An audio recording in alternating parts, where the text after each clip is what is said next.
Buenas tardes. Estamos a miércoles 28 de abril, sesión 8 del Seminario de Filosofía Matemática. Nos acercamos hoy al centro de nuestro seminario.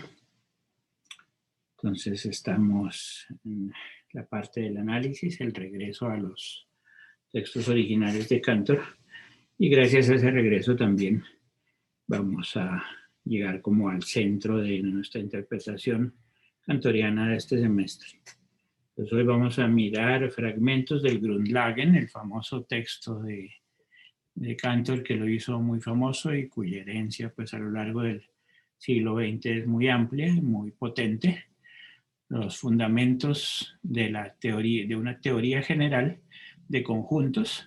En realidad veremos dentro de un momentito que el texto exacto es fundamentos de una teoría general de variedades, cosa que realmente es interesante, es el regreso a ese término riemanniano que después de que los conjuntos se convirtieran en unos fundamentos para la matemática ha seguido siendo y seguirá siendo probablemente a lo largo de muchos siglos aún el centro de la matemática, la noción de variedad, mucho más importante que la noción de conjunto en muchos sentidos que hemos hecho explícitos en parte y que seguiremos haciendo explícitos. Entonces nos vamos a concentrar en los Grundlagen, en ese texto que es uno de los textos que forman parte de la serie de los 6 artículos que escribió Cantor entre 1879 y 1884 sobre variedades de puntos en general.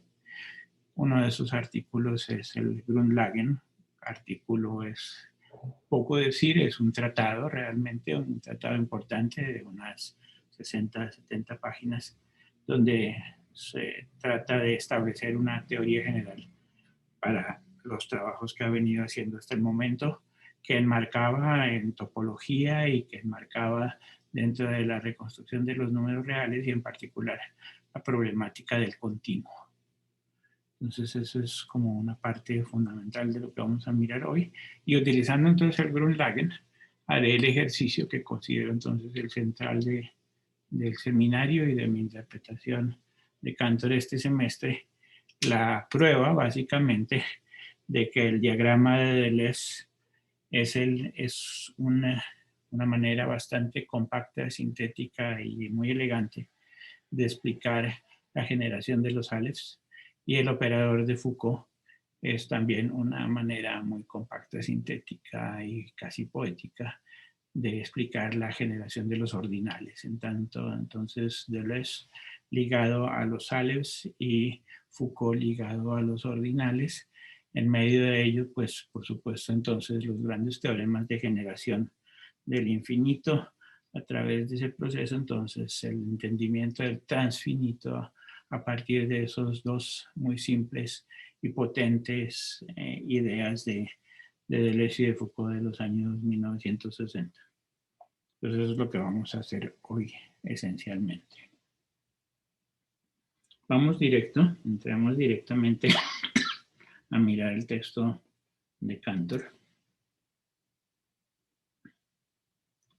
Aquí les he hecho un resumen del Grundlagen, de este texto, que entonces en alemán, como lo ven ahí, es un folleto, fue publicado como un folleto aparte, Grundlagen einer allgemeinen Mannigfaltigkeitslehre.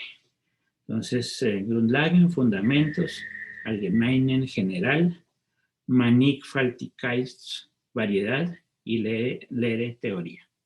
Entonces son los fundamentos. Si uno tradujera correctamente de manera literal y fuese acorde con respecto a la historia, sería fundamentos para una teoría general de variedades. Entonces ese punto es interesante. Realmente todavía Cantor está pensando en la noción de variedad que procede de Riemann y la está simplificando poco a poco hasta llegar a la noción de conjunto. La noción de conjunto es una simplificación de la noción de variedad, una especie de reducción combinatoria, que sí podríamos decir, de la noción general de variedad. La noción de variedad procede, como saben, de Riemann, de su tesis doctoral, en la cual trabaja las variedades complejas, en particular las superficies de Riemann.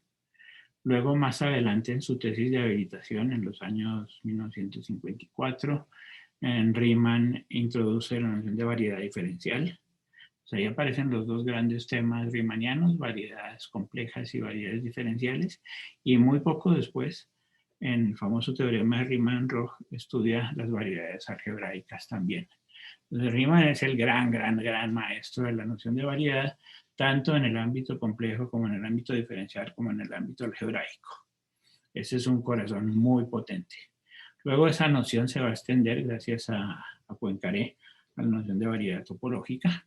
Entonces tendremos ahí algunas de las ramas fundamentales de la matemática, la variable compleja, la geometría diferencial, la geometría algebraica y la topología, alrededor las 4 de la noción de variedad.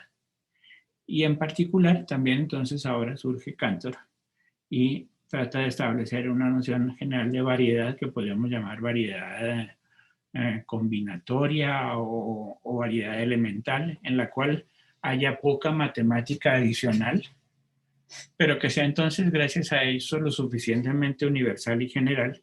Es el punto fundamental de la generalidad, escapar de los detalles particulares e irse a lo general. En lo general tenemos la noción de variedad general cantoriana que se proyecta sobre la noción de variedad compleja, la noción de variedad algebraica, la noción de variedad diferencial, la noción de variedad topológica, etcétera, etcétera, etcétera. Las variedades lógicas, en un cierto sentido, si fuésemos rigurosos, van a ser los modelos después, las estructuras de primer orden, que van a aparecer bastante después. Entonces es interesante porque finalmente la noción de variedad lógica es la última, en el parecer. Primero aparecen las grandes variedades de la matemática real, podríamos decir, la matemática rica, la matemática de las magnitudes, la matemática de los números, y luego solo al final la matemática de la lógica, cuando la lógica de primer orden surge en los años 1920 con la escuela de Hilbert. Antes había habido, por supuesto, intentos parciales, pero no había una estructura lógica seria antes de Hilbert. Había estudios parciales, como la invención de los cuantificadores por Frege y por Peirce, los muy bellos gráficos existenciales, pero ninguno de esos es una estructura matemática en sí directamente, y las estructuras lógicas tardarán en llegar. En cambio, las estructuras complejas, diferenciales, numéricas, topológicas, estaban allí. Desafortunadamente eso se perdió, ese término se perdió, y justamente la filosofía analítica, dentro de las reducciones un poco tristes que realizó de la filosofía matemática, fue dejar de lado la noción de variedad. La filosofía analítica estudia de manera muy seria, juiciosa y con enormes trabajos a lo largo del siglo XX la filosofía de la teoría de conjuntos. Y lo hace muy bien y llega muy lejos por el lado de la teoría de conjuntos. Pero entonces una filosofía de la teoría de variedades desaparece completamente de su panorama, y un filósofo analítico pues casi nunca habla de geometría, de topología, de teoría de números, de lo que llamamos con David Caulfield las matemáticas reales, aquellas matemáticas que hablan del espacio y del tiempo de una manera plena. Sin embargo, pues Cantor sí lo tenía claro desde el inicio. Entonces eso se perdió, por supuesto, no debido a él, sino debido a los sucesores de Cantor, o lo que podríamos llamar de alguna manera los vulgarizadores de la obra de Cantor. Un vulgarizador no necesariamente es una buena cosa. A menudo es mejor regresar directamente a los maestros. Entonces, deberíamos aprender a llamar el primer gran texto de Cantor Fundamentos para una teoría general de variedades. Aquí hice una lista de algunos de los temas esenciales de este gran texto, que ahí están divididos como por parágrafos. No voy a entrar en detalle en ello, por supuesto que nos tomaría mucho tiempo, pero sí quiero resaltar algunos puntos por encima de otros. Lo primero es en el parágrafo 1, cómo habla Cantor directamente del interés del infinito como una suerte de números enteros reales infinitos. Eso podría sorprendernos ahora, en este momento del desarrollo de nuestra civilización, pero si nos vamos atrás y comparamos con lo que hizo Cantor al comienzo de sus trabajos, que fue entender de una manera bastante plena y con bastantes herramientas la noción de número real, entonces lo que está haciendo en buena medida es tratando de extender algunos de esos trabajos sobre números reales al infinito. Por lo tanto, números enteros reales infinitos y la noción de ontología de esos objetos es muy importante para Cantor. Esos números son reales de verdad, no son simplemente una invención dentro de lo potencial, sino que esas potencialidades se actualizan, adquieren una realidad en un cierto momento. Un bonito ejemplo que tiene es una comparación con los puntos en el infinito en variable compleja. Y esto una vez más nos explica el interés de entender los conjuntos como variedades, como fragmentos de variedades complejas. En la interpretación usual de la variable compleja, pues tenemos el plano complejo usual de Argand y de Gauss, con un par de números reales para cada número, pero también es muy importante la completación de ese plano complejo, que es la esfera de Riemann, es tomar el plano complejo, ponerle un punto en el infinito y compactarla. Entonces, es una manera de acercarse a la infinitud en variable compleja que de alguna manera Cantor está tratando de emular en sus principios generales para controlar el infinito. Y anuncia 3 principios que van a ser los principios fundamentales del entendimiento de ese infinito. Potencias, es decir, el tamaño de los conjuntos, los numerales, que van a ser para nosotros los ordinales, y que en ese momento pues todavía no tenía ese nombre para Cantor, pero que sabemos ya de dónde vienen, los vimos aparecer la vez pasada como superíndices en la construcción de los conjuntos derivados de un conjunto, de un subconjunto de números reales. Esas iteraciones de los derivados se podían extender al infinito en muy diversos niveles, esos eran los numerales, y luego están las clases de números, es decir, cortar en un cierto momento una colección de números y considerarla como un todo. Esto es una noción de corte asociada a la clase de número, mientras que los numerales están más asociados a una sucesión progresiva en el infinito, es decir, a una progresiva saturación. En el segundo parágrafo, observen, ya aparece el buen orden. Segundo parágrafo de este texto fundamental, Cantor introduce la noción de buen orden y dice que va a haber una infinitud de distintos numerales y que va a haber numerales de primera y segunda clase. Ya habíamos visto esto la vez pasada. En el tercer parágrafo ya aparece esta afirmación fundamental, teorema de buena ordenación. Hemos visto, y lo he repetido varias veces a lo largo de todo el seminario, que este es el corazón total del pensamiento cantoriano.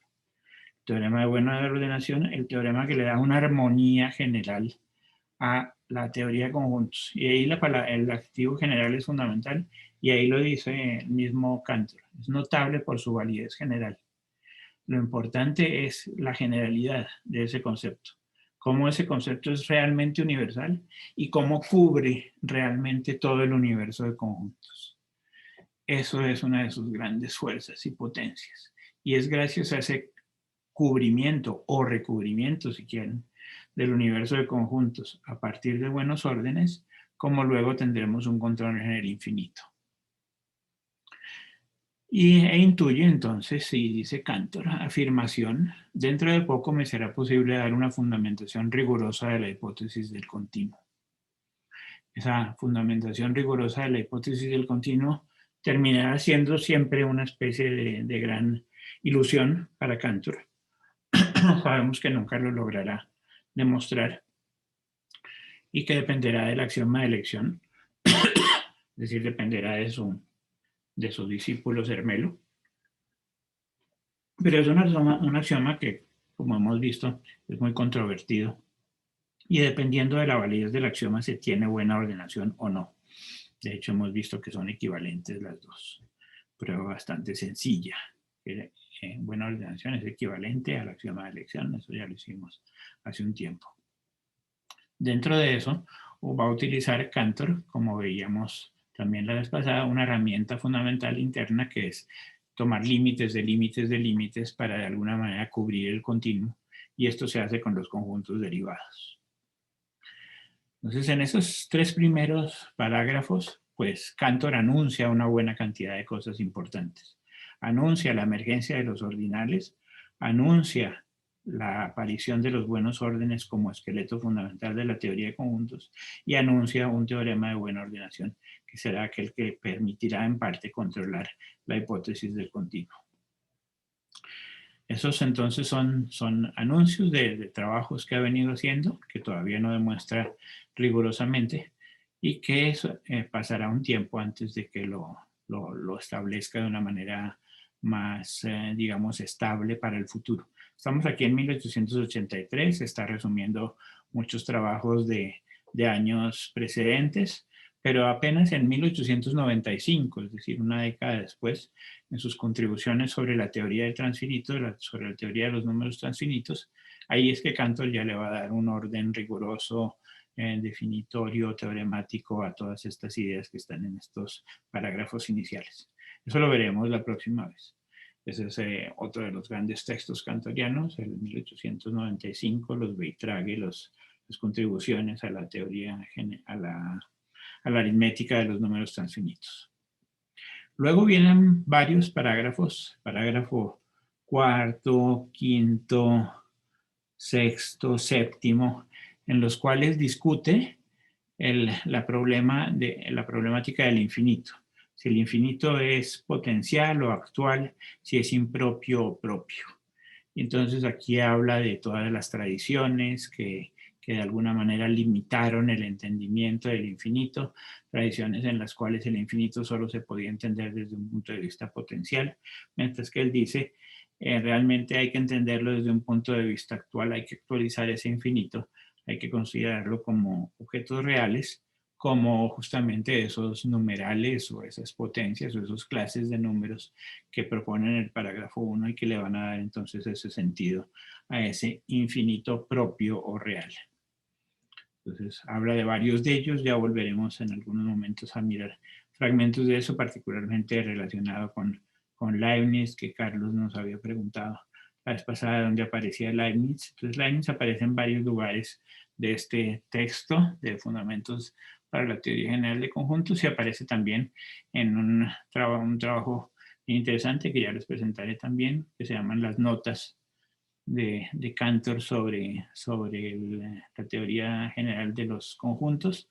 Y en esos dos textos, Cantor de alguna manera hace como una especie de barrido de posiciones filosóficas y matemáticas anteriores a él, entre las cuales aparece Leibniz y tiene algunos comentarios bien interesantes sobre Leibniz, a veces bastante críticos y a veces muy laudatorios de Leibniz.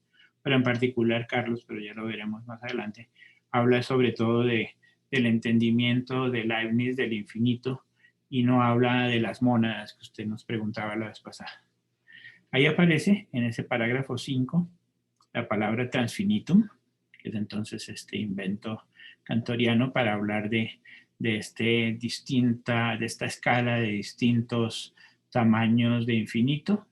En un cierto momento dice que es lo mismo, eso poderse llamar también el suprafinitum. Finalmente suprafinitum no quedó con el tiempo y es más interesante y más bello en muchos sentidos el transfinitum.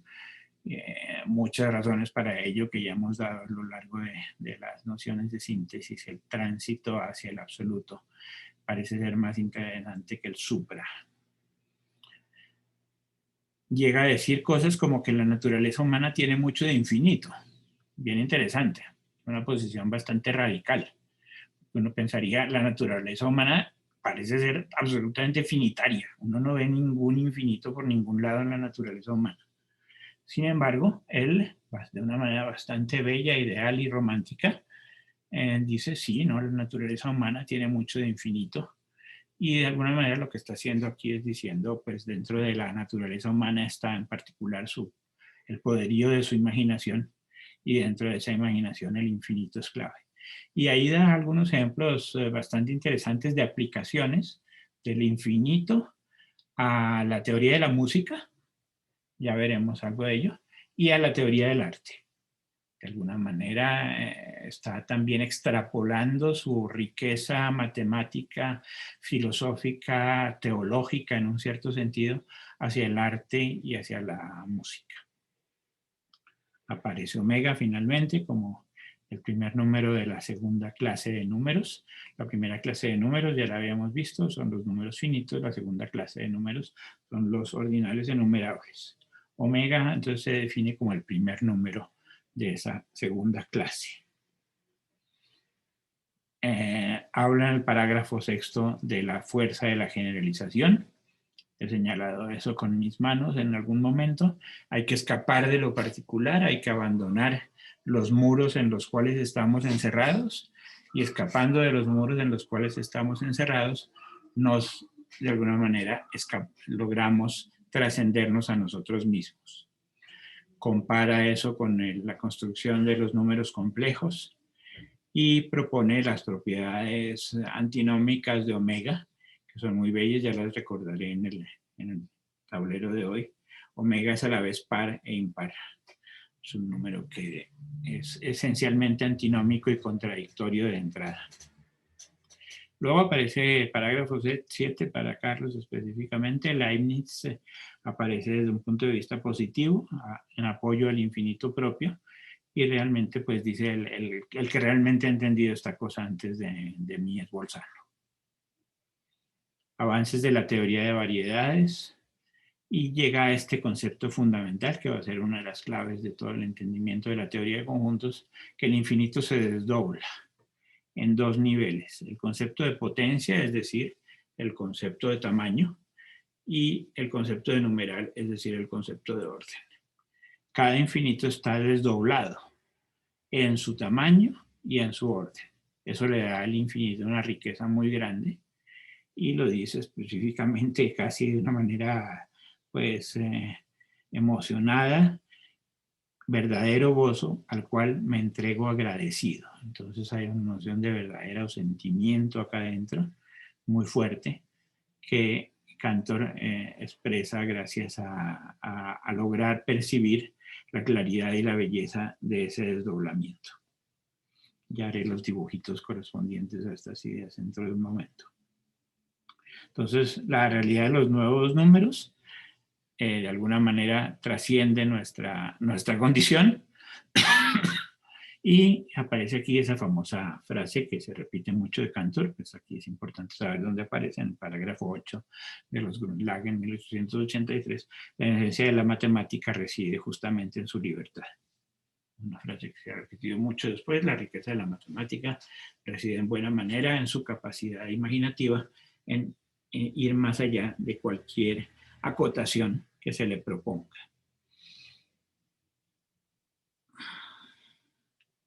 Y así sucesivamente. Hay una comparación interesante de las diversas construcciones de números reales, la de Weierstrass, la de Dedekind y la del mismo, y dice básicamente que la de él es la mejor. Destaca por su capacidad de generalización a los números suprafinitos. Y realmente esa es una muy buena razón. El hecho de que la forma de definición cantoriana destaque por su capacidad de generalización, una vez más, esto es muy importante, general. Si no se pensara generalmente, simplemente no se llegaría a este tipo de construcciones. La noción misma, desde un punto de vista conceptual de conjunto, sería impensable si no se generalizara la noción de variedad más allá de lo complejo y lo diferencial y lo algebraico y lo topológico.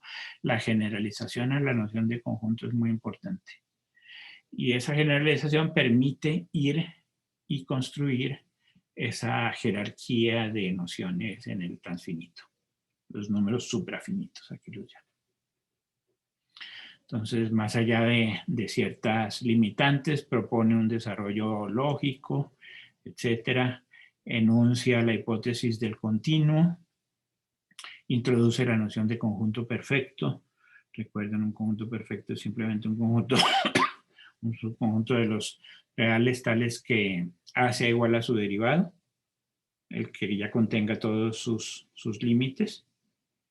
Entonces eso es básicamente lo mismo que decir en nuestros términos contemporáneos, que el conjunto es cerrado y contiene sus puntos de acumulación. Pero la definición es completamente general. Un conjunto es perfecto si, conjunto de X es perfecto si solo si X es igual a X'. Por lo tanto, los conjuntos perfectos son los puntos fijos del operador de derivación. Y gracias a eso, entonces, propone una hipótesis bien interesante. El continuo es algo que debe ser perfecto y conexo a la vez. Perfecto no sería suficiente porque el mismo Cantor en ese momento había encontrado un contraejemplo interesante, que es el conjunto de Cantor, el conjunto ternario de Cantor. Ese conjunto en el cual ustedes toman el intervalo, lo empiezan a dividir en tres partes y van eliminando ciertos subintervalos de esa tripartición y así sucesivamente al infinito. Conjunto de Cantor muy bello, con una buena cantidad de propiedades topológicas y estructurales fundamentales. Eso es un conjunto perfecto, no es conexo. Entonces no es un buen candidato para el continuo, el conjunto de Cantor. De hecho, es todo lo contrario que conexo, es totalmente disconexo. Sin embargo, entonces, gracias un poco a sus aproximaciones a la perfección y gracias a su mismo contraejemplo alrededor del conjunto ternario, propone esta hipótesis, esta definición. Un continuo es algo que sea perfecto y conexo a la vez. Básicamente eso cubre los ejemplos conocidos dentro de los subconjuntos de números reales, porque los perfectos y conexos dentro de los subconjuntos de reales son justamente o la recta entera, o obviamente los extremos como el vacío y algo así, pero también o la recta entera o los intervalos cerrados, que un intervalo cerrado es básicamente una copia de los reales. Y aparece en el parágrafo 11 esta joya, la joya que yo tomé como base de todo el entendimiento de nuestro seminario. Un conjunto es aquello que es uno y múltiple a la vez. A partir de ahí leeremos un poquitico. Construye los ordinales utilizando sus tres principios de generación básicas y logra demostrar que la primera clase de números es diferente a la segunda clase de números y que efectivamente van creciendo los conjuntos de números de esa manera. Esos son, digamos, los temas fundamentales y dentro de las anotaciones que aparecen al final dentro del texto está esta anotación clave del parágrafo 1, leo. En general, por una variedad o conjunto. Observen que aquí es la primera vez en la que aparece como una especie de sinónimo para Cantor en este momento. La variedad riemanniana la toma como un conjunto desde el punto de vista de sinónimo. El Mannigfaltigkeit va a ser equivalente al Mengen. En general, por una variedad o conjunto entiendo toda multiplicidad que se pueda pensar como una unidad. Ese es el milagro cantoriano, que esa definición llegue tan lejos. A partir de esa definición y de tres dibujitos, demostré en las primeras sesiones que tenemos todos los axiomas elementales de la teoría de conjuntos y que los axiomas no elementales de la teoría de conjuntos sirven para elevar eso hacia el transfinito. Voy a dejar todo esto escrito dentro de un momento. Eso es un texto entonces que tiene una enorme cantidad de temas importantes. Aquí se los dejo en la bibliografía. Es el quinto artículo de esta serie sobre variedades lineales infinitas de puntos. Entonces ahí está el título original, Grundlagen einer allgemeinen Mannigfaltigkeitslehre. Entonces, insisto en la importancia de la palabra variedad ahí. Eso se debería llamar entonces fundamentos de una teoría general de variedades. Pues este es un texto grande, para quienes no lo hayan leído, se los dejo entonces en la bibliografía, está ahí anotado por mí en detalle.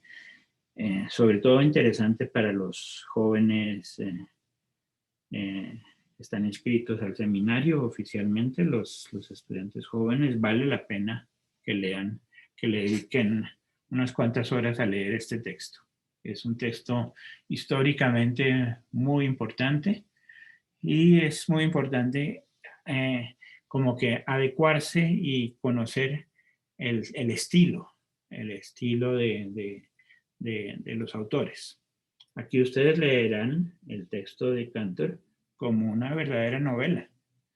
Esto aquí no aparece nunca la noción de definición, teorema, lema, etc., sino va desarrollando sus ideas poco a poco, Cantor a lo largo del texto, de una manera continua, un texto continuo, donde va expresando sus ideas fundamentales, de dónde vinieron, hacia dónde va, cuáles son las razones para hacer su análisis, etc.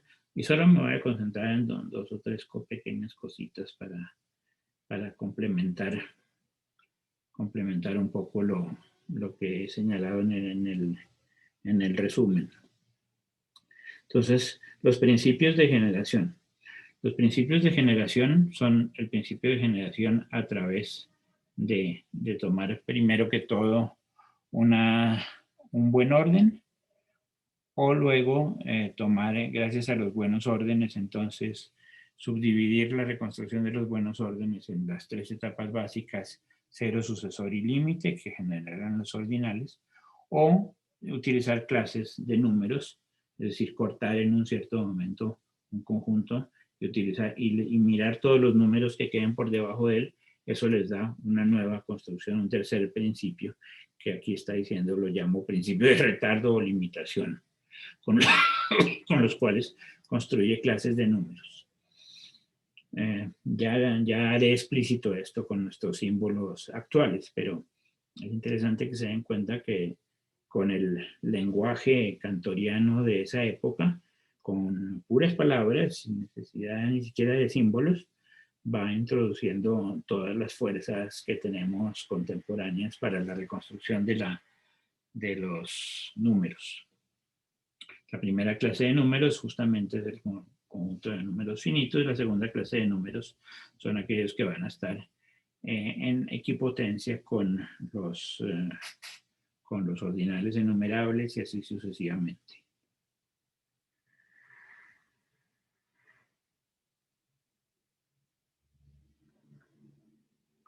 Voy saltando cosas y me voy a concentrar en algunas páginas que he marcado para escoger algunos fragmentos.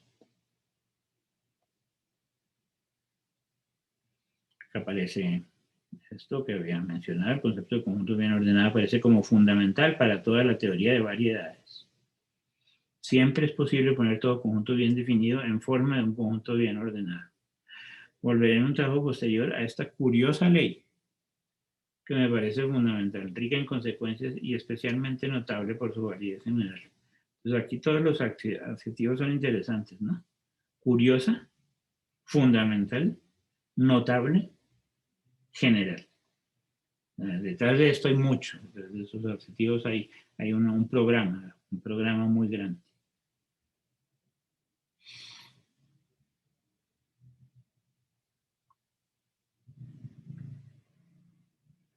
Voy corriendo hacia adelante para llegar a algunos asteriscos que haya marcado aquí. Entonces, este parágrafo 5 es la primera vez que aparece Leibniz directamente citado. Aquí aparece Leibniz directamente citado, uno de los textos de Leibniz. Acá lo cita Leibniz como un ejemplo, en esta cita particular, de un ejemplo de filósofo que se oponía a la existencia de un infinito actualizado, a distintos infinitos reales en distintas jerarquías. Entonces aquí lo cita como contrincante contra el cual tiene que construir cosas, y luego lo va a citar al revés, como alguien que también estaba en apoyo de ese infinito actual.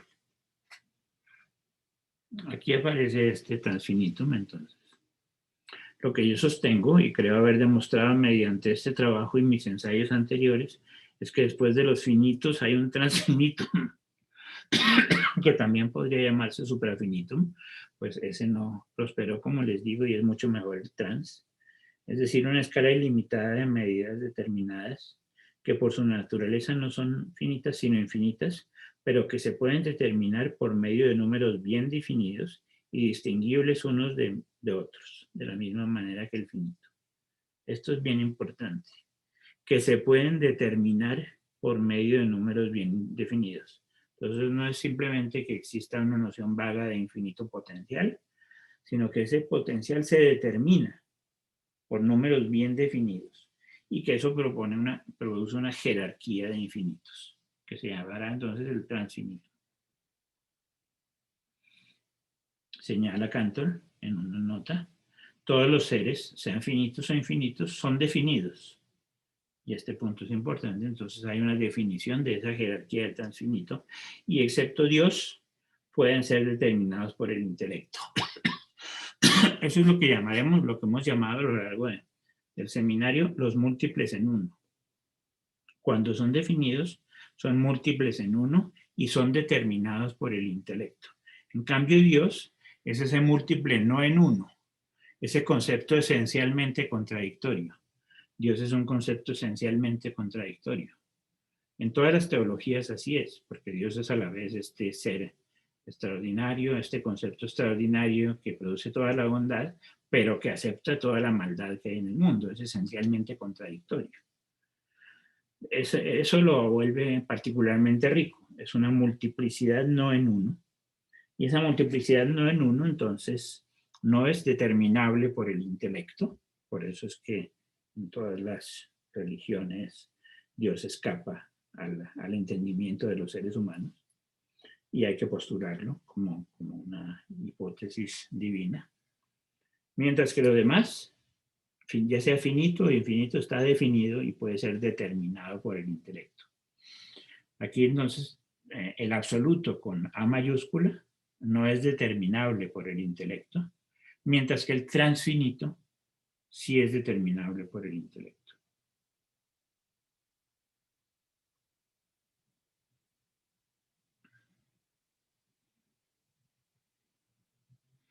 Acá aparecen entonces otras referencias a Leibniz en el parágrafo 7. Entonces dice Cantor, aunque en el parágrafo 5 he citado muchos pasajes de las obras de Leibniz en las que se pronuncia contra los números infinitos, sin embargo, por otra parte, estoy en la afortunada posición de dar a conocer expresiones del mismo pensador en las que en cierta manera, contradiciéndose a sí mismo, se expresa de manera inequívoca en pro del infinito propio. Esto es muy importante para Cantor porque él está buscando en sus grandes antecesores aquellos que hayan pensado que el infinito podía efectivamente actualizarse, podía ser propio en una jerarquía bastante amplia. Y entonces, releyendo fragmentos de Leibniz, dice, bueno, Leibniz también pensaba eso.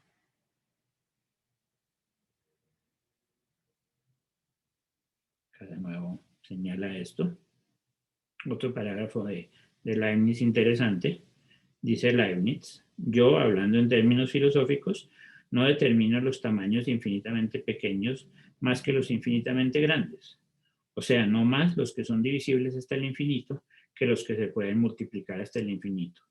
Pues a unos y otros, para hablar de una forma resumida, yo los tengo como suposiciones de la mente, útiles para el cálculo, como lo son también las raíces imaginarias en álgebra. De aquí viene probablemente esta idea de utilizar los números complejos como un símil interesante que Cantor retomará varias veces. Otra vez, ya he demostrado que estas expresiones tienen una gran utilidad para sintetizar el pensamiento y también para la investigación, y que no pueden conducir a error, ya que basta con sustituir en lugar de lo infinitamente pequeño lo pequeño tanto como uno quiera, para que el error sea menor que lo dado, donde se deduce que el error no puede darse. Entonces, estos símbolos complejos, imaginarios, que no llevan al error, podrían también pensarse como símbolos infinitos imaginarios que no lleven al error, cosa que es importantísima para Cantor. Darle un sostén preciso a su teoría del transfinito. Y insiste, Bolzano es quizás el único para el que los números infinitos propios llegan a tener cierto derecho. Entonces, dentro de todos sus antecesores, aunque a veces Leibniz lo toma desde un punto de vista positivo, desde un punto de vista crítico, a veces en Bolzano sí encuentra realmente el antecesor en el cual podría apoyarse para su teoría. Este parágrafo es interesante. Sin los dos conceptos mencionados, es decir, potencia y numeral, no se puede, a mi entender, avanzar en la teoría de variedades. Una vez más aparece muchas veces a lo largo del texto la teoría de variedades. A veces dice teoría de conjuntos, pero la mayoría de las veces es teoría de variedades. Sin los dos conceptos mencionados, es decir, potencia, por lo tanto tamaño, y numeral, por lo tanto orden, no se puede, a mi entender, avanzar en la teoría de las variedades, y lo mismo vale, según creo, para los dominios que dependen de la teoría de variedades o tienen con ella la más íntima relación, como por ejemplo la moderna teoría de funciones por un lado y la lógica y la teoría de conocimiento por el otro. Esa moderna teoría de funciones está haciendo referencia tanto a Riemann y sus funciones de variable compleja como a la teoría de funciones de variable real que el mismo Cantor ha estado desarrollando. Si tomo el infinito tal como he hecho aquí en mis artículos anteriores, se deduce de ello para mí un verdadero gozo, como les había leído, al cual me entrego agradecido, y eso corresponde al desdoblamiento del objeto en potencia y numeral.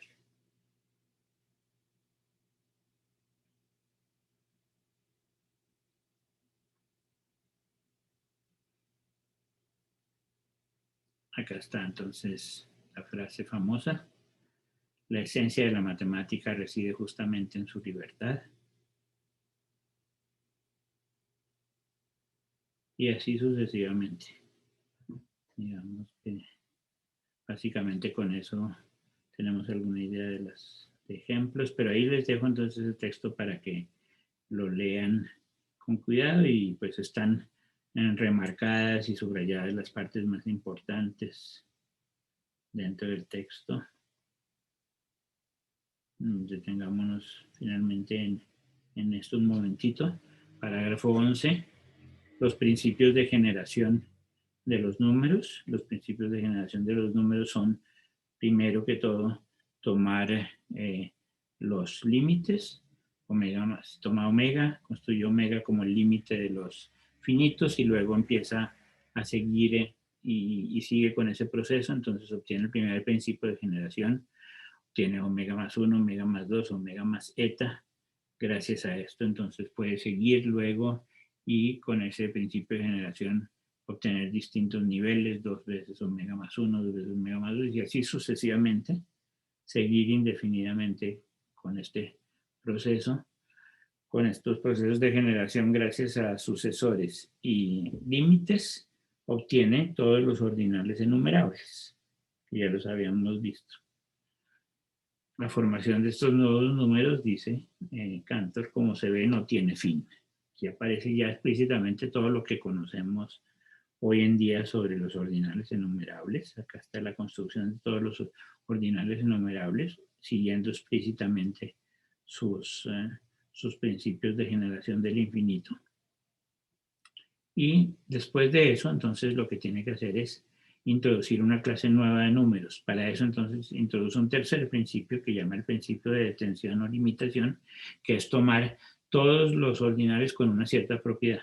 Entonces, después de haber construido todos los enumerables, aquí a este nivel, todos los ordinales enumerables, coge la clase de todos los ordinales enumerables. Eso la llama la segunda clase de números y demuestra de una manera muy sencilla, y está la prueba en el texto, por favor, los jóvenes leerla, de una manera muy sencilla demuestra, aquí está en este parágrafo 12, que esta segunda clase de números realmente hace crecer el cardinal. Hay una potencia que es diferente de la primera clase de números. Es una muy sencilla prueba por contradicción en muy pocos pasos. Bueno, creo que esto da una idea de lo que pasa en el Grundlagen. Y sigamos entonces con nuestros tableritos de hoy que resumen un poco toda esta situación.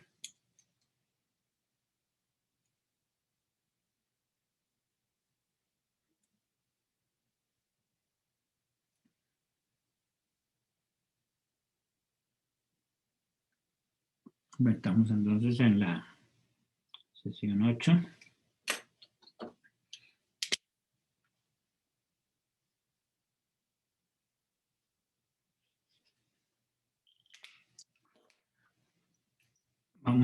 voy a resumir aquí algunos de los puntos más importantes del Grundlagen. Grundlagen, los fundamentos. 1883. Recordatorio. Variedades. Variedades aparecen de manera importante ahí. En vez de conjuntos. A veces aparecen en conjuntos, pero la mayoría de las veces aparecen las variedades. Y estas variedades son las que hay que tener en cuenta, creo yo, hacia el futuro de la matemática.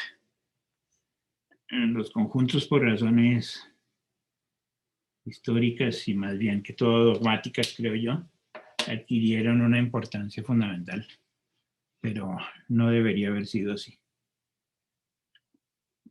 3 principios de generación claves.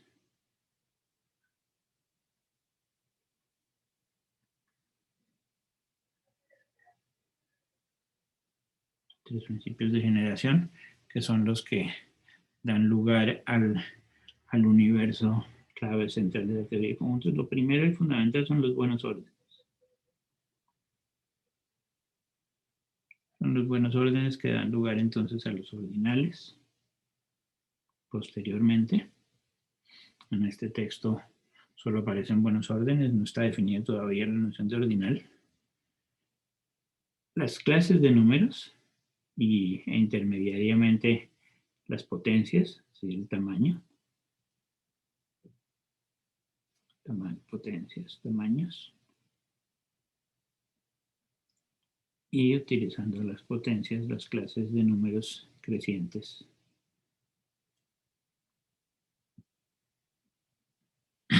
Que van a ser los alephs más adelante. Todavía no han aparecido tampoco los alephs a este nivel. Están los 3 principios de generación. Pero esos principios de generación, pues entonces son como los fundamentos conceptuales de lo que va a devenir después. Estos son los más importantes. Los buenos órdenes y las clases de números. Y a partir de ahí, entonces, dice Cantor, procediendo de manera iterativa, tenemos entonces una escala ilimitada.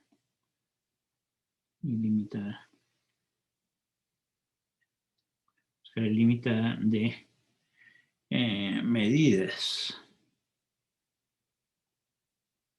De medidas determinadas. La palabra determinación es aquí importante.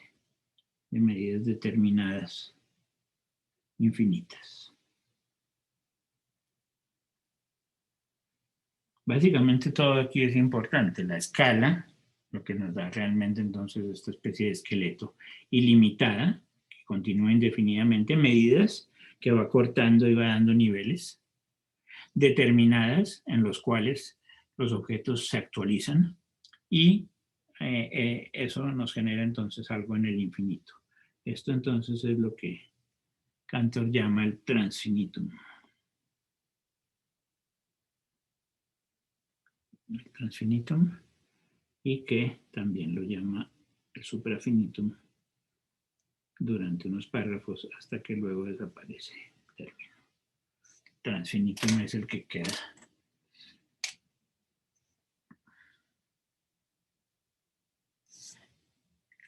Y eso surge entonces a partir de principios conceptuales de generación para controlar el infinito. A partir de ahí surgen muy rápidamente las antinomias de omega, expresadas de manera muy sencilla y que le da ya una riqueza muy interesante estructural al infinito. Omega es 2 por omega, pero también es 1 más omega. Y distinto de omega más 1, ¿no? Por ejemplo. Entonces, a ver. Omega es esto. Es este dibujo. Indefinidamente hacia la derecha. 0, 1. N. N más 1. Y así sucesivamente. Eso es omega. Entonces queremos 2 por omega. 2 por omega. Entonces va a ser 0 por 2. Entonces es 0, 2, 4, y así sucesivamente, 2n, y así sucesivamente. Ustedes hacen el límite de esto, 2 por omega, entonces es omega, 2 por omega es igual a omega.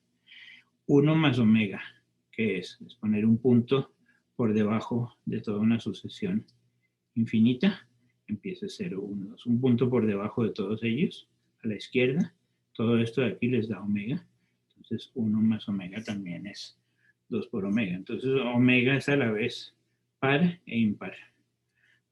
Antinomia fundadora básica del infinito. Omega es antinómico por esencia, y esa antinomia es justamente la riqueza del infinito.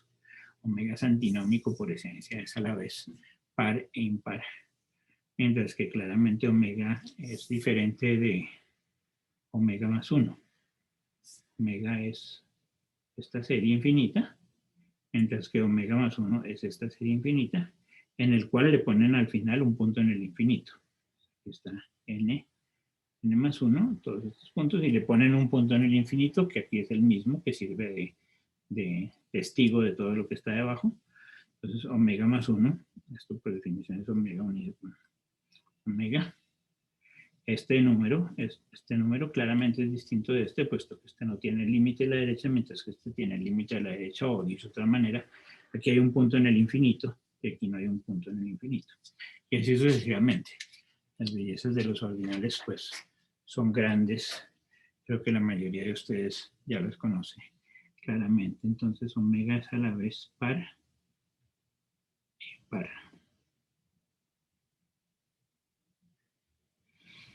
Entonces, eso no solamente no es incómodo, sino que al contrario, eso le da toda la riqueza al mundo del infinito.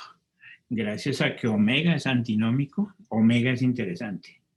En cambio, el número 17.423, pues excepto que fuese un primo particularmente valioso, es un número sin ningún interés. El infinito es esencialmente antinómico, y gracias a eso el infinito se desdobla. El infinito entonces está desdoblado en esas dos grandes fuerzas de la teoría de conjuntos, que son la potencia y el numeral. Sobre esto insiste un montón de veces Cantor. Ahí miramos un poquito de ello, pero por todos lados está. Es decir, el tamaño versus el orden. El infinito está desdoblado en todos los niveles.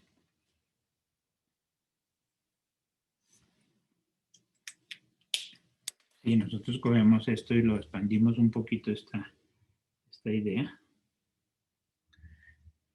tenemos una escala de este estilo, donde aquí aparecería en un cierto momento el crecimiento del infinito, por aquí aparecería omega en un cierto momento, luego los tristes números naturales, pero en un cierto momento aparecerían cardinales y ordinales.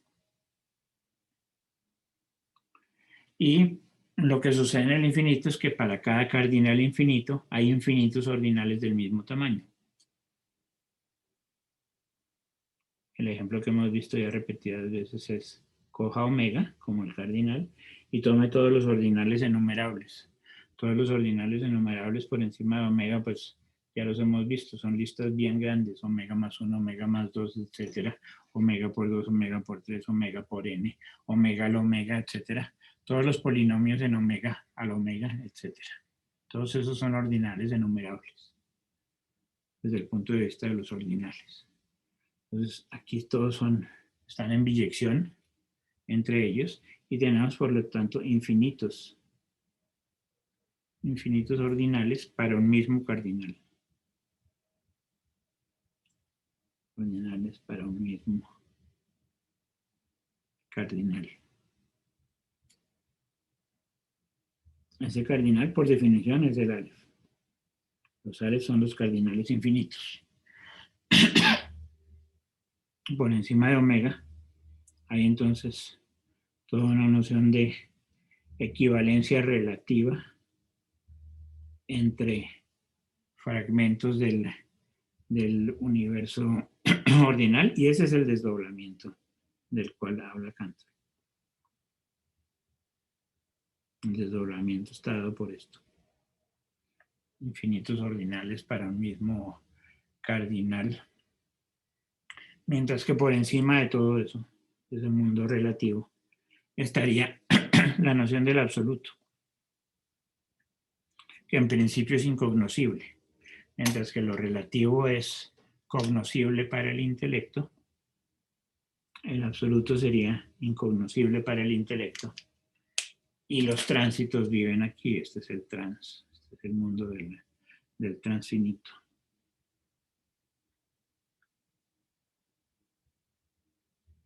Del transfinito. Esencial.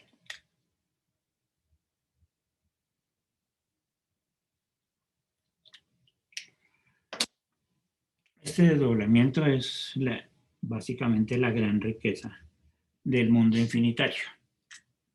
Ese desdoblamiento no sucede en cambio aquí. En el mundo finito, si uno se da un cardinal, ¿cuántos ordinales hay equipotentes a ese cardinal finito? Uno solo. Si se dan n, solo hay un ordinal equipotente con n, que es el mismo, no hay más. Ninguno de los otros es equipotente con el mismo. Entonces, esta especie de trivialidad de lo finito aquí, por suerte escapamos de ella en el mundo infinito y tenemos este desdoblamiento esencial cantoriano, parte esencial de su pensamiento, y podemos poner aquí esta frase que acabamos de leer hace un momentito, que la sucesión absolutamente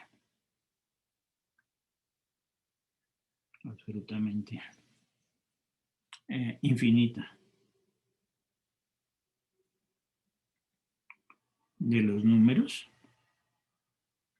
Y aquí entonces ya está pensando Cantor en general. Los números no son solamente estos fragmentos aquí de lo visible, sino estas presencias de lo invisible que están acá.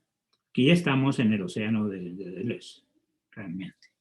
Y por aquí aparecen las líneas balleneras, ya las voy a hacer explícitas. De los números, esto dice Cantor, me parece un símbolo adecuado. Símbolo adecuado del absoluto.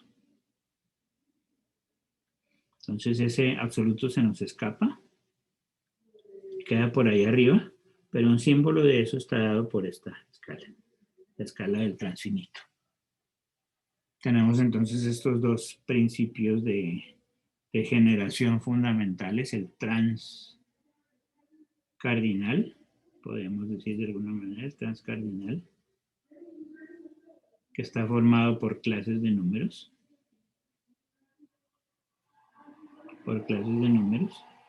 y eso es entonces realmente saturar los números con respecto a una propiedad. La primera clase de números son los números finitos, saturamos con respecto a la finitud. La segunda clase de números son los ordinales enumerables, saturamos con respecto a enumerabilidad, y así sucesivamente. Entonces esta idea clave de saturación está aquí escondida. Saturamos las clases de números con respecto a la generación cardinal, y también tendríamos la generación del transordinal, que no es la misma para nada. Tienen que ser bastante distintos. Observen aquí las grandes diferencias que hay entre ordinal y cardinal.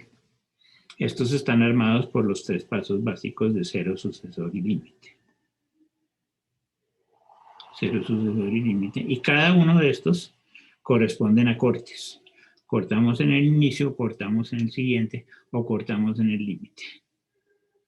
Entonces, esta gran dualidad fundamental de la que he hablado muchas veces, corte y saturación, está aquí explícita en los procesos de generación de los números. El proceso de generación de los números vive en dos niveles. En el nivel transcardinal y en el nivel transordinal. Y están dadas por construcciones bastante específicas. que son estas que acabo de señalar aquí, y que corresponden a la idea central de saturar y cortar. Si uno es bastante sistemático, toda la teoría de conjuntos es saturar y cortar. Eso simplifica la vida a menudo. Si miran los primeros cursos de teoría de conjuntos y poco les hablan de los principios generadores de la teoría, a menudo muchas de las construcciones pueden parecer bastante técnicas, pero en realidad son muy naturales. Están forzadas por la idea de corte y de saturación.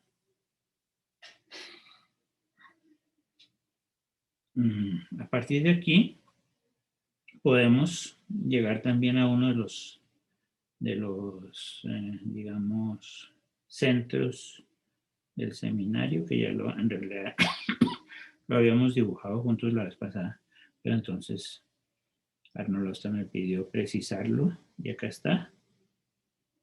Entonces es este diagramita que está en la segunda página de los temas para hoy,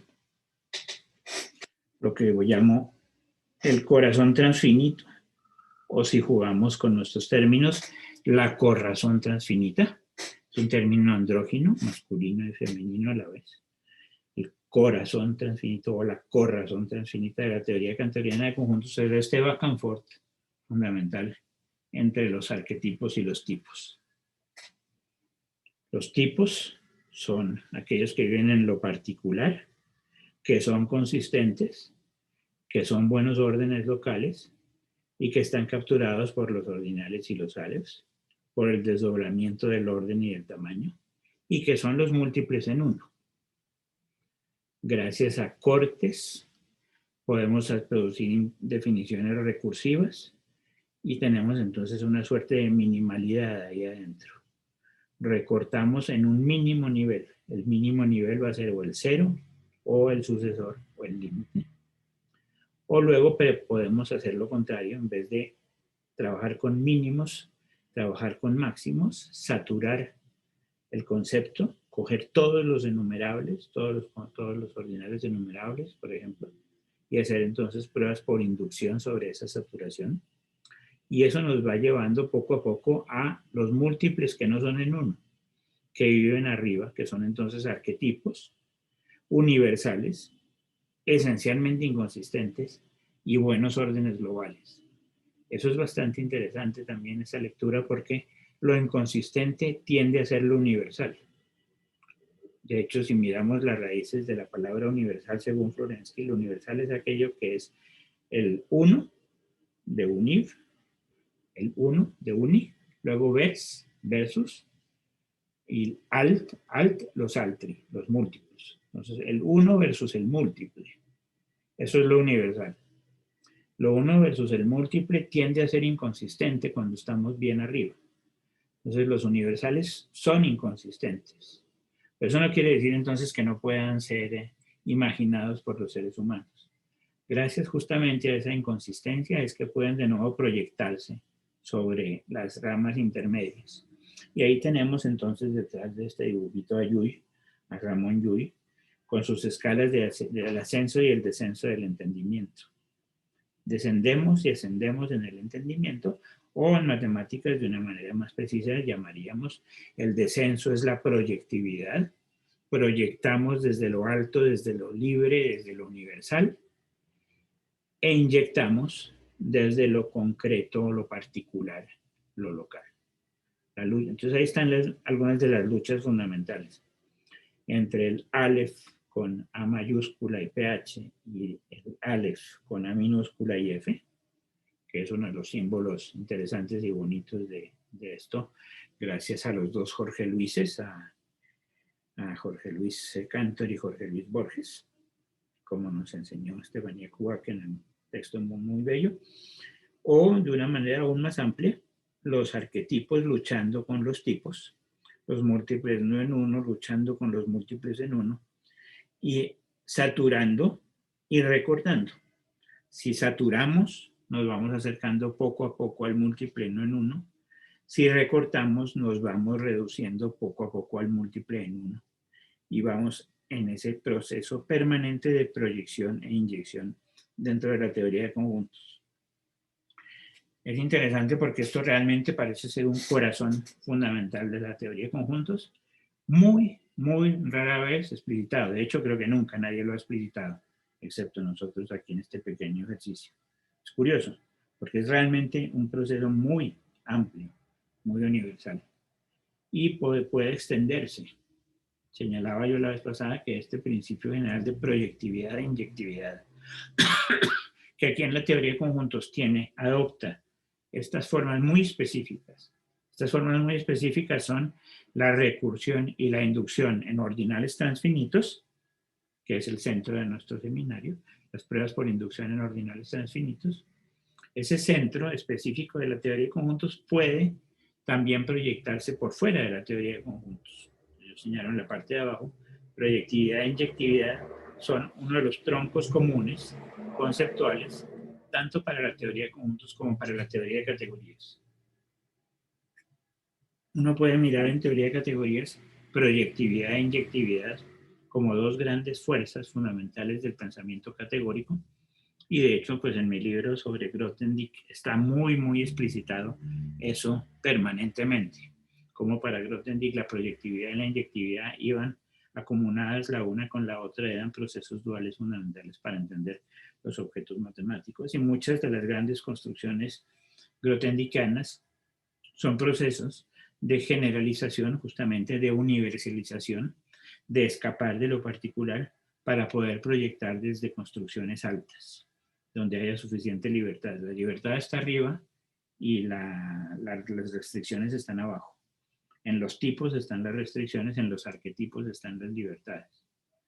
Observen que esto también es una cosa muy, muy interesante que podría extrapolarse bastante más allá de la matemática, bastante más allá de este universo de la teoría de conjuntos en la cual estamos nosotros situados. Si ustedes cogen este diagramita y lo aplican a la filosofía, estoy seguro, nadie lo ha hecho porque ni siquiera el diagrama se ha explicitado lo suficientemente. Estoy seguro que esto tiene unas consecuencias filosóficas muy potentes. Dejémoslo por ahora ahí. Y sigamos con nuestro diagrama y se ve lo otro que había prometido en la reunión de hoy. Muestro ahora de una manera muy compacta cómo Deleuze y Foucault nos sirven para explicar todo esto. El diagrama de Deleuze primero. El diagrama de Deleuze. Déjenme escribir entonces un dibujito en el cual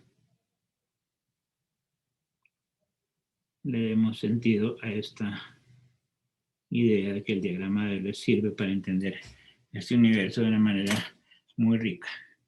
De hecho, esta fue la primera intuición de mi seminario este semestre. En un cierto momento, pues, estaba tratando de darle un orden al seminario cantoriano y de pronto me encontré con el diagrama de Deleuze y dije, bueno, pero ahí está todo. Ahí está todo. Y efectivamente, entonces, el pliegue de las líneas balleneras. Ese es el diagrama de Deleuze. El pliegue de las líneas balleneras.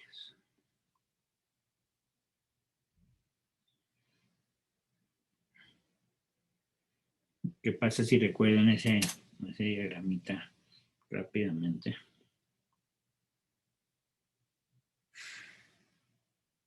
Este es el diagramita de Deleuze. Después de tener unas ciertas bases estratificadas o jerárquicas del universo, que en nuestro caso son los axiomas triviales que se deducen del uno múltiple, llegamos a una zona oceánica. Esa zona oceánica es el transfinito. ¿Cuáles son las líneas balleneras? Las líneas de la afuera, aquellas que le dan de alguna manera un control y una velocidad a ese mundo, son los ordinales y los sales. Cuando los sales se repliegan sobre sí mismos, y gracias a las definiciones de los sales tenemos una manera para controlar ese mundo oceánico gracias a nuestros cortes. Esa es la idea del diagrama de Deleuze. Apliquémosle eso que acabo de hablar al dibujito y todo resulta obvio. Todo resulta obvio. Apenas uno lo hace, todo es obvio. Aplicado. Coja el pliegue de las líneas balleneras y aplíquelo a lo que estábamos viendo aquí. Saturación. A la saturación. A la saturación cardinal. No a cualquier cosa, sino a la saturación cardinal. ¿Qué pasa entonces? ¿Qué genera eso? Eso genera exactamente la transfinitud de los años.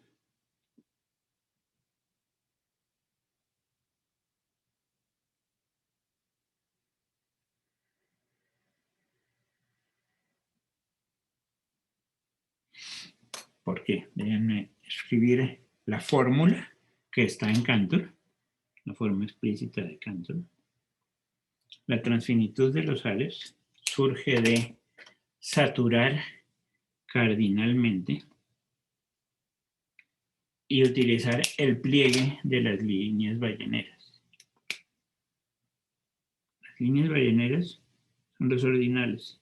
Cuando se pliegan, obtenemos los sales. La definición, esta frase, que parece pura poesía, y que no es pura poesía, es pura matemática.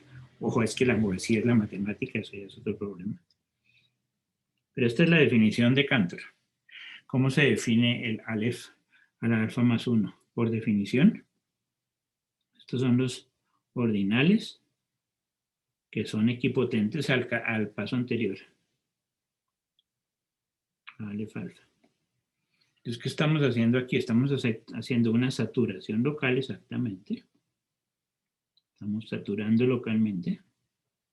Una saturación local.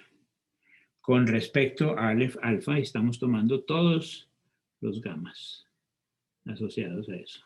Todos los gamas asociados a esa saturación local. Esa es la definición del Aleph alfa más 1.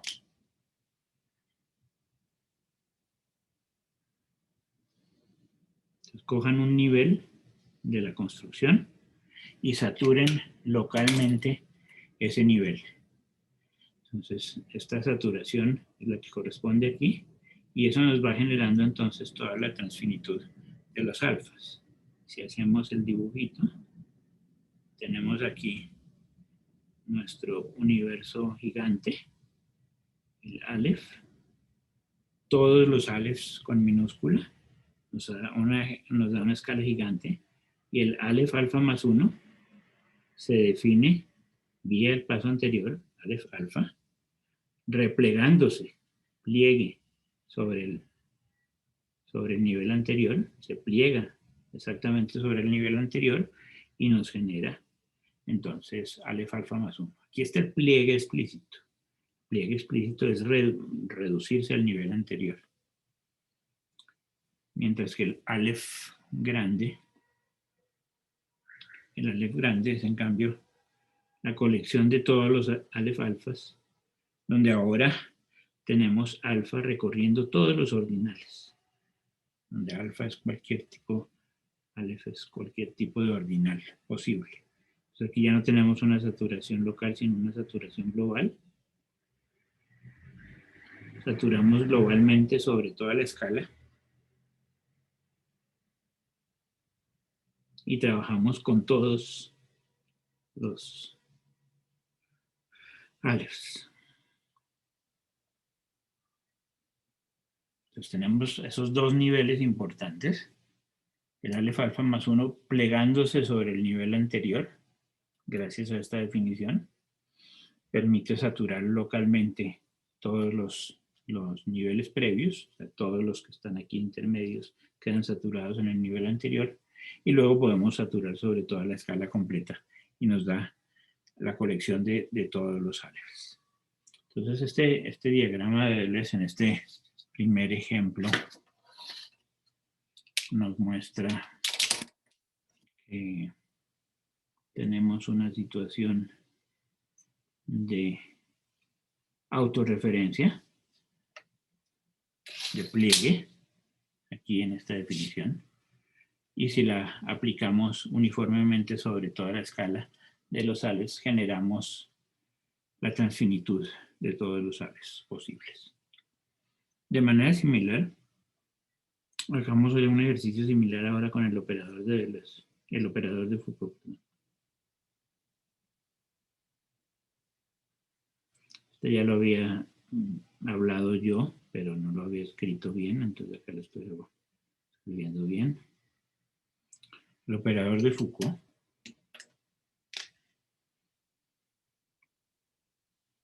entonces ahora lo que va a suceder es que va a aparecer el operador de Foucault. Recuerden que será el interior de la fuera. El interior de la fuera. Aplíquenlo ahora, ese interior de la fuera, aplicado a los cortes ordinales. Ahora estamos aquí en este nivel ordinal donde estamos trabajando con cortes. Aplicado a los cortes ordinales, ¿qué genera? La transfinitud de los ordinales. Ese es mi enunciado. La transfinitud de los ordinales se genera con el operador de Foucault, así como la transfinitud de los ales se genera con el diagrama de Deleuze.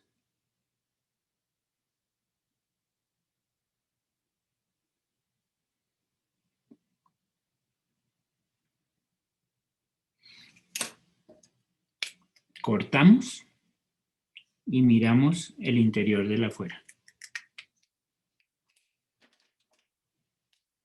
Este es un ejemplo que me parece bastante interesante de cómo estamos viviendo en una mixtura muy valiosa de técnicas que son a la vez filosóficas y metodológicas generales, matemáticas y casi poéticas en un cierto momento. Entonces aquí tenemos dos niveles. Tenemos el nivel global. El nivel global es coja su mundo infinitario. Por ahí estará entonces omega en un cierto momento. Y genera a partir de eso el interior del afuera. Entonces el complemento es, el afuera es con el complemento y luego toma el interior. ¿Esto qué genera? Esto genera, entonces, toma el complemento de omega, eso le va a dar todo, incluido el monstruo multiplicidad inconsistente de todos los ordinales, le da todo eso y luego toma el interior, le queda solo este fragmento, el fragmento que está aquí abajo.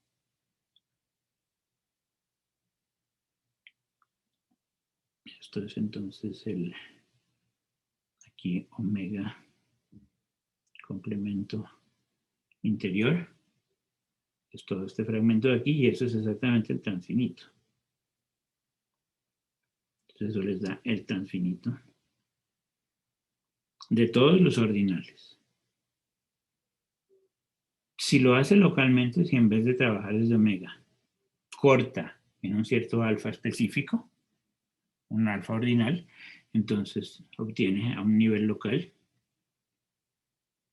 tiene el complemento de alfa interior, les da todo el tránsito por encima de alfa.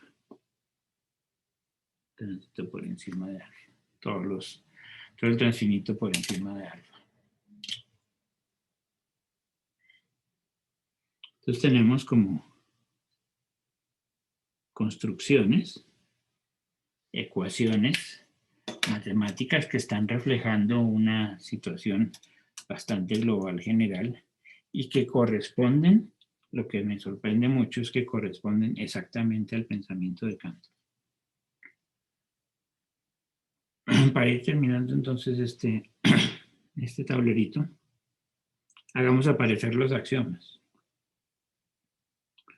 Los axiomas. Hay dos tipos de axiomas dentro de la teoría de conjuntos. Y he insistido que esos axiomas no son arbitrarios. Esos axiomas son realmente, están forzados por lo que se quiere lograr. Entonces los axiomas, hay dos niveles de axiomas, los bajos y los altos. Los axiomas altos de la teoría de conjuntos, o al menos de la teoría cantoriana de conjuntos, pongamos, de la teoría cantoriana de conjuntos, porque aquí estamos en el mundo cantoriano. Si nos salimos de Cantor, eso es otro cuento completamente distinto. Estamos en Cantor, ¿ok? Teoría cantoriana de conjuntos. ¿Cuáles son esos axiomas altos? Son reemplazo, para poder hacer crecer adecuadamente el universo. Si no tuviésemos reemplazo, podríamos limitarnos al nivel B omega y no podríamos llegar a B omega más omega. Sin reemplazo, omega más omega puede no ser construido y ahí se estabiliza la teoría de conjuntos. Pero con reemplazo, una vez pasamos a omega más omega, de ahí en adelante ya no para la teoría de conjuntos. Entonces, este axioma de reemplazo es una manera de responder de manera precisa a estos procesos de generación de límites acá adentro. Elección, pues ese sí ya sabemos perfectamente su razón de ser, es por el buen orden, no hay ninguna otra razón importante dentro de la teoría de conjuntos para el axioma de elección. El axioma de elección es para demostrar que todo conjunto puede ser bien ordenado, fundamento esencial del pensamiento kantoriano, y a partir de ahí, pues sus múltiples aplicaciones sorprendentes después, sus usos permanentes en análisis funcional, en álgebra, etc. Y el axioma de fundamentación para que haya una cierta estructura dentro del universo, no haya cadenas descendentes, etc. Ese tipo de cosas. Entonces, ¿qué pasa con estos axiomas altos de la teoría de conjuntos? Son básicamente esos tres. ¿Qué aseguran? Esos axiomas aseguran los adecuados crecimientos. Adecuados.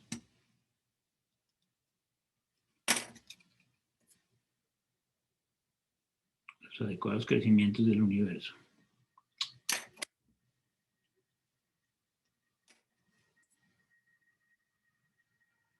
Crecimientos entonces son específicamente el corazón de nuestro seminario. Son inducción y recursión transfinita. Esos adecuados crecimientos los podemos llamar tipo Deleuze-Foucault. Ahora sí ya tiene esto sentido, ya que tengo estos dos diagramitas. Ya no es una vaguedad o una intuición. Los adecuados crecimientos tipo Deleuze-Foucault asociados a nuestros centros. A recursión. Recursión más inducción transfinitas. Las recursiones asociadas a cortes, ¿recuerdan? Definiciones, mientras que las inducciones asociadas a saturaciones, a pruebas, sobre todo el infinito.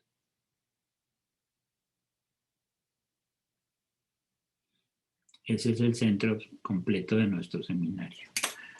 Y uno de los objetivos que tenía dentro del seminario era tratar de explicar de manera natural por qué la recursión y la inducción transfinitas son la clave del pensamiento kantoriano. Creo que en este momento ya lo he logrado.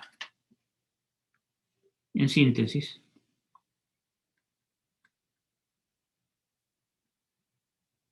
dicho de una manera corta y frase, con eso termino. Y tienen tiempo para algunas preguntas o comentarios.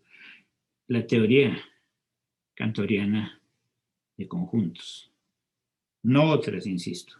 Teoría kantoriana de conjuntos. Si me voy a la teoría de conjuntos de Quine o a la teoría de conjuntos de Lovir o a la teoría de los principios van a ser enteramente distintos.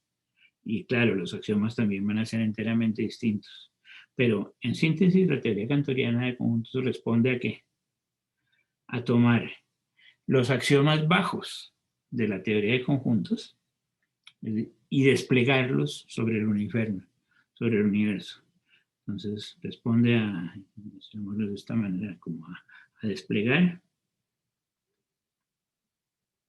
Cuando pongo la palabra desplegar, muchos de ustedes pensarán en haces. Detrás de esto hay como una suerte de as también. Desplegar lo uno múltiple esto que el pobre Cantor fue tan criticado por este uno múltiple, que entonces aquí lo voy a poner. Son los axiomas bajos de la teoría de conjuntos. Desplegar esos axiomas bajos de la teoría de conjuntos en la transfinitud. Y esos son los axiomas altos.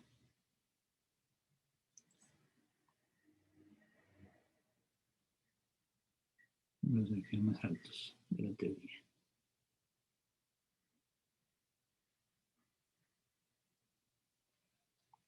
Algo así sería entonces la síntesis muy violenta de todo esto. La teoría cantoriana consiste en desplegar, consiste entonces en desplegar. Esto tal vez merece ponerse en azul. Desplegar lo uno múltiple en la transfinitud. Ese es el objetivo real de la teoría de conjuntos. Y para eso se introducen esos axiomas. No es por otra razón. No es porque quisieron conseguir ciertos resultados técnicos únicamente, como el buen orden, sino que hay razones conceptuales profundas en ese despliegue. Yo no podría tratar de aplicar, como lo digo, pero esto ya es otra intuición diferente. Tratar de utilizar esto como un as donde tendríamos en la base los axiomas bajos de lo uno múltiple y luego tenemos fibras sobre eso uno múltiple y las desplegamos adecuadamente y eso nos da entonces lugar a los axiomas altos. Lo dejo aquí como una pregunta extraña. ¿Haces escondidos? Hay unos haces escondidos ahí detrás. Sería bonito. Hemos visto que los haces aparecen por muchos lados fundamentales de la matemática. Bueno, entonces paro por aquí. Este tablero de hoy es el corazón de mi seminario. Aquí es donde está básicamente dicho todo lo que yo quería decir. Ahora en adelante consistirá en dar más precisiones sobre estas ideas, pero este era el objetivo esencial de lo que yo quería obtener el seminario y creo que lo hemos logrado por el momento. Bueno, si tienen comentarios o preguntas, bienvenidos.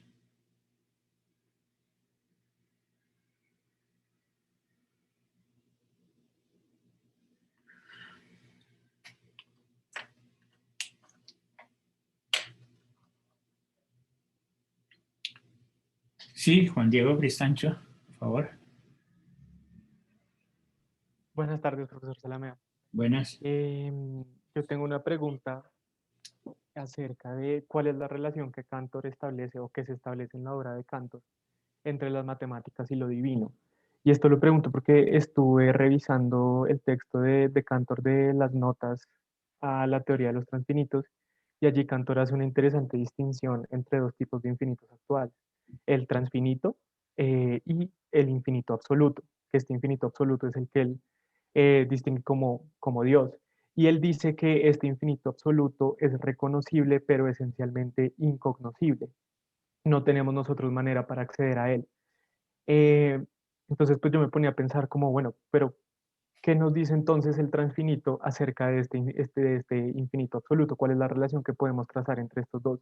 Si Cantor pues es consciente de que el infinito absoluto es completamente incognoscible. Entonces, pues por eso surge mi pregunta y pues yo tenía la intuición que quizá lo que Cantor está haciendo o lo que sus trabajos terminan por hacer es mostrarnos que en contrario de lo que muchas veces se piensa, Dios no termina siendo un ente infinito, sino que precisamente Dios excede lo infinito.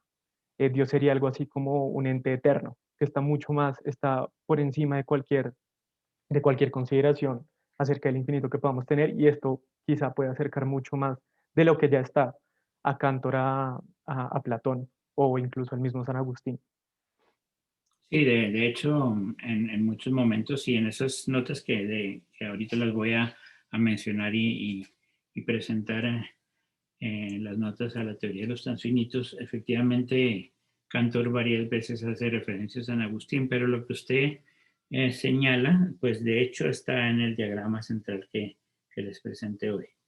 En este diagrama central está básicamente esa lectura. Lo único que tiene que usted agregarle ahí arriba es Dios en la parte de arriba.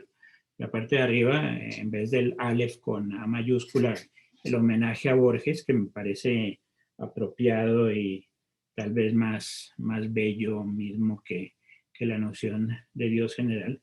Ese Aleph o arquetipo es el Dios estándar, digamos, del cual se habla en los textos filosóficos. Es algo que excede justamente a los niveles consistentes. En la inconsistencia está la riqueza de Dios, en esa universalidad proyectable desde un arquetipo.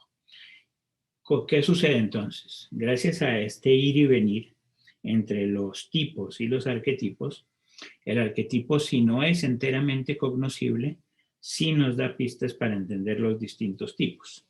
Aunque no podemos acceder a Dios desde el punto de vista de lo inteligible, porque esencialmente, por la misma definición, ese Dios es inconsistente, por lo tanto contradictorio, por lo tanto allende nuestra inteligencia. Sin embargo, ese ir y venir entre lo consistente y lo inconsistente, entre los múltiples en uno y los múltiples no en uno, enriquece nuestro entendimiento de los múltiples en uno. Y eso queda explícitamente mostrado, como lo había señalado yo en alguna de las sesiones iniciales, cuando mirábamos Cantor acá, en uno de los diagramas iniciales fundamentales del pensamiento kantoriano, donde veíamos este punto fundamental. Arriba, en las multiplicidades inconsistentes, una vez más, estaría Dios.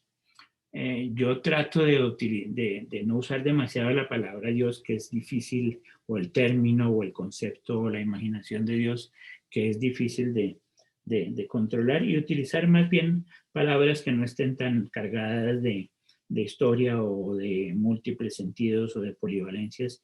Y me gusta más, por ejemplo, la multiplicidad inconsistente de Cantor, o el múltiple no en uno, o me gusta más el Aleph de Borges, etcétera. Perdón, todos ellos son ejemplos de esto que está más allá de nuestro entendimiento y que son esencialmente contradictorios. Sin embargo, entonces aquí ve, en este ejercicio que hizo Cantor, muy bello, cómo a partir de ese contradictorio que se nos escapa, puede intentar demostrarse el buen orden, como el hecho de que se pueda imaginar todos los Alephs en una multiplicidad inconsistente, es decir, allende la inteligencia. Sin embargo, puede aplicarse de nuevo en el mundo de lo consistente, descender al mundo de las escalas intermedias y demostrar con ello que todo cardinal es un conjunto infinito, es un Aleph, por lo tanto demostrar el buen orden. Entonces, este era un ejemplo bastante impactante de cómo, si podemos tener un acceso a Dios, pongamos Dios por poner ese término que usted introduce, y del cual Cantor habla a menudo, si tenemos un acceso a ese Dios, aunque esté más allá de nuestra inteligencia, eso puede descender a nuestra inteligencia particular, hasta nuestros cortes particulares. Entonces, una vez más, si venimos a nuestro diagrama esencial de hoy, para mí, corazón del entendimiento de la teoría de conjuntos, para mí está aquí todo lo esencial. En este ir y venir entre lo alto, en ese Dios supremo, y lo bajo, nuestros fragmentos de existencia dentro del universo, en esa lucha entre esos dos niveles está buena parte de las razones de ser de la obra cantoriana. La obra cantoriana trata de acercarse a ese arquetipo, a ese Dios, a ese múltiple no en uno que se nos escapa, a través de procesos de recursión e inducción, de procesos de corte y de saturación, de procesos de proyección, inyección, etc. ¿Okay? Entonces, está muy claro en el sistema cantoriano que para acceder a Dios o a lo divino tenemos que tener unas escalas que son las escalas que están ahí en Yuya, las escalas de ascenso y descenso del entendimiento. Y efectivamente, entonces, gracias a su comentario, este es el otro texto importante que hay que leer, que entonces se los dejo en en bibliografía para los estudiantes y también pues para los asistentes está también en el Dropbox, las notas a la teoría de los transfinitos, unos pocos años después del Grundlagen, 83 el Grundlagen, 87 aquí, entonces las notas a la teoría de los transfinitos. Aquí entonces Cantor habla bastante de los impulsos que lo llevan a construir su teoría. Uno de esos impulsos, como usted señala, es el intento de acceso a un Dios que se nos escape. Y el transfinito es justamente esa mediación entre nuestra finitud, que insisto, para ser un poco polémico, nuestra triste finitud. Escapamos de esa triste finitud gracias a la riqueza imaginativa del transfinito, y esa riqueza imaginativa del transfinito nos lleva poco a poco a un acceso parcial a ese Dios que se nos escapa.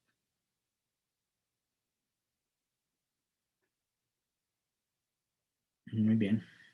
¿Alguna otra preguntas o comentarios?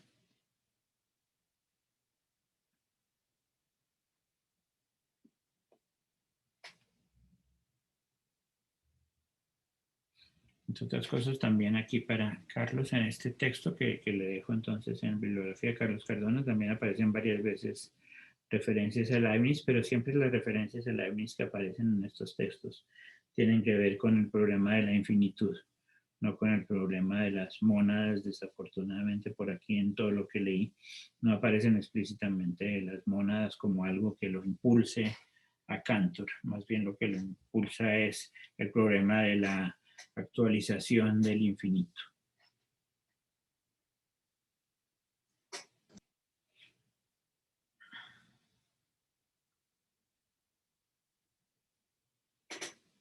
¿Más preguntas o comentarios?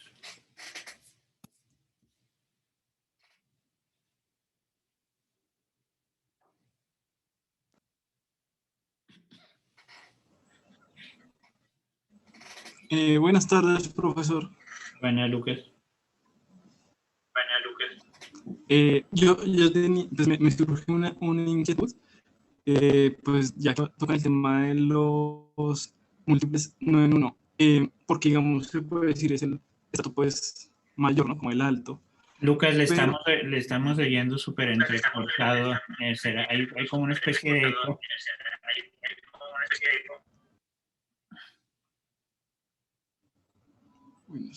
A ver. Ahí tal vez me escuchan mejor. Tal vez sí, a ver. Pues bueno, voy a intentarlo, o si no, pues tal vez la escribo. O sea, estaba pensando en que, digamos, pues esto del buen orden, pues el establecimiento de un mínimo, pues para ir ascendiendo. La posibilidad, digamos, de que Cantor haya pensado como algo indeterminado, pero mínimo, ¿no? O sea, pensando, digamos, que, digamos, hablábamos la semana pasada de los límites de cuando uno llegaba al vacío. Pero entonces, digamos, si uno arranca el vacío, él nunca, pues no sé, como que marcó algún punto de partida indefinido, por decirlo de algún modo. Gracias por la pregunta, muy buena pregunta. No, efectivamente eso viene más allá, después de Cantor. Eso viene específicamente de este axioma de aquí, el axioma de fundamentación. El axioma de fundamentación es el que asegura que el universo se construye a partir del vacío siguiendo el universo de von Neumann. Tome el vacío y luego tome partes del vacío, luego tome partes del vacío, una todo eso le va generando los niveles de B del universo de von Neumann.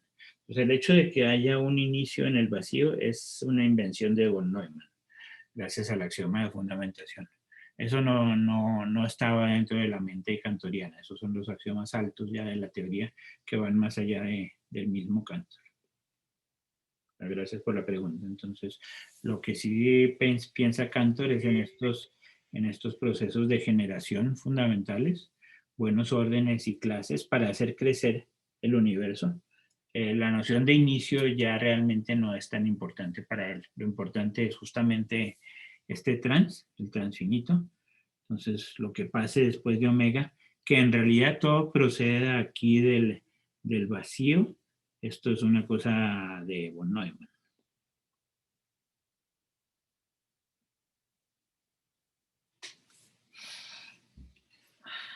Ok.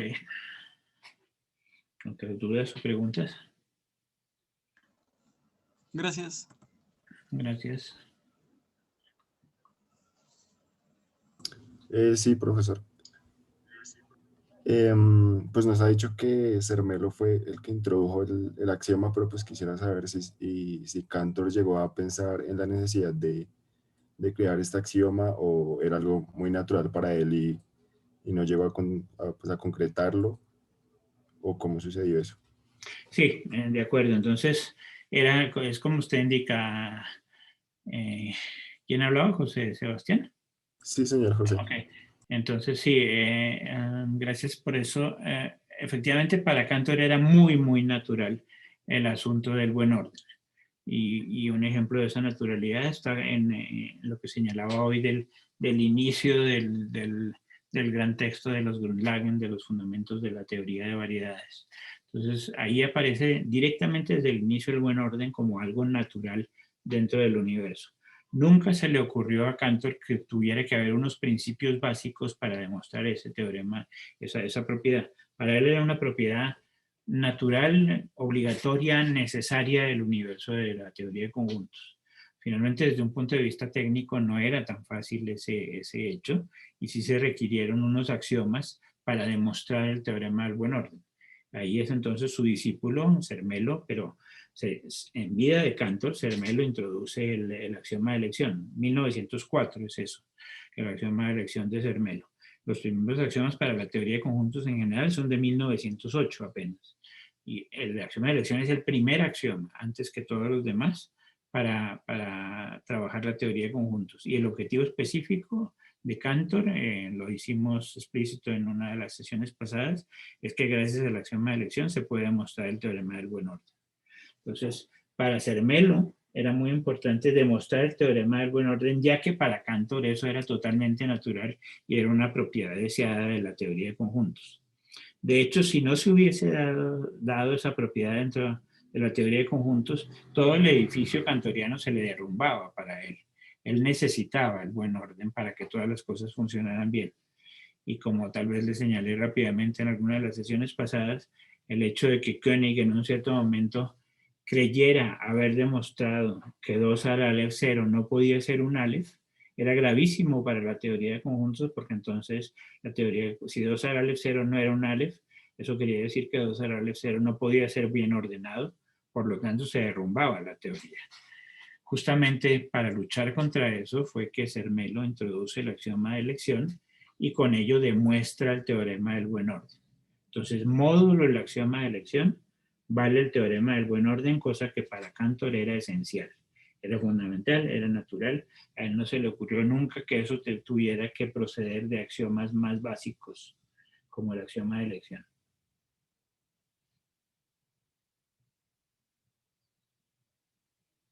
Ok, gracias. Y también, pues, o sea, me da como la sensación de que entonces fueron los discípulos los que se preocuparon por formalizar todas las ideas de Cantor. Cantor no, pues pareciera como, por ejemplo, con la demostración que no era del todo correcta que nos comentó, que Cantor no se preocupó por formalizar todas sus ideas. ¿Sí es así? Sí, totalmente cierto, totalmente correcto. Y gracias a eso, pues simplemente hagan el ejercicio de leer al Cantor aquí que les dejo en bibliografía. Póngase a leer a Cantor, esto es Cantor, Cantor. Aquí usted no ve ni la más cercana idea de formalización. Que la formalización es algo muy posterior a Cantor. La formalización de la teoría de conjuntos es algo que procede de sus discípulos y en particular del gran heredero formal de Cantor, que es Hilbert. Es la escuela de Hilbert en los años 1920-30 la que formaliza rigurosamente por primera vez la teoría de conjuntos y luego siguiendo después de Hilbert, los jóvenes brillantes de la escuela polaca son los que van a dar todo el sentido formal a la teoría de conjuntos. Pero antes de Cantor eso eran ideas, eran conceptos, eran pruebas habladas. Usted no encuentra aquí una definición, no encuentra un teorema, no encuentra un lema. Toda esa noción de formalización es muy, muy posterior a muchas de las ideas más importantes de la matemática. Esto es clave para los que hagan historia de la matemática o filosofía de la matemática después. Una cosa es la matemática, que son inventos, imaginaciones, ideas, conceptos, y otra cosa completamente distinta es la formalización de la matemática, que viene después para darle rigor y universalidad y estabilidad al edificio matemático, pero el edificio matemático se construyó todo independientemente de la idea de formalización. La formalización es escuela de Hilbert y la influencia de la escuela de Hilbert en el siglo XX, particularmente Bourbaki. Después de Bourbaki en los años 30, 40, 50, de ahí en adelante, todo sí, la influencia de la formalización es muy grande y ahora, por ejemplo, la carrera de matemáticas incluye desde muy temprano definiciones, lemas, teoremas, un estilo de pensar que no es este de aquí. Usted se pone a leer a Cantor y se va a sorprender, léalo con cuidado y va a decir, esto está muy lejos de lo que actualmente me enseñan en matemáticas, para bien y para mal. Para bien, porque por suerte aquí lo importante son las ideas y no los pequeños detalles formales. Y para mal, porque realmente también dentro de la matemática es muy importante la técnica formal. Las dos cosas son claves. Y en este momento estamos en un momento de gloria de la matemática, ¿no? Donde las dos se combinan muy bien. Se combinan bien las grandes ideas y siempre después de las grandes ideas hay un rigor muy, muy fuerte que no existía para nada hace 100 años.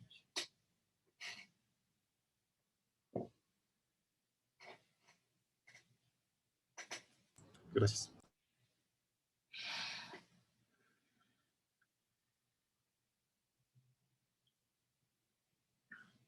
Muy bien, ¿alguna otra pregunta o comentario?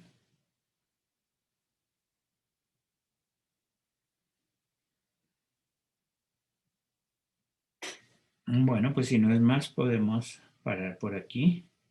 Les hago llegar este diagramita y la grabación y nos vemos el miércoles entrante para continuar con uno de los textos ya donde las cosas empiezan a precisarse más. No llegan a ser plenamente formales como estamos hoy en día, pero sí hay una diferencia importante entre la escritura de los Grundlagen del 83 que veíamos ahora y la escritura de los Beitrage del 1895. Esa escritura de 1895 ya está bastante más cercana a lo que conocemos hoy en día. Hasta pronto, hasta el próximo miércoles.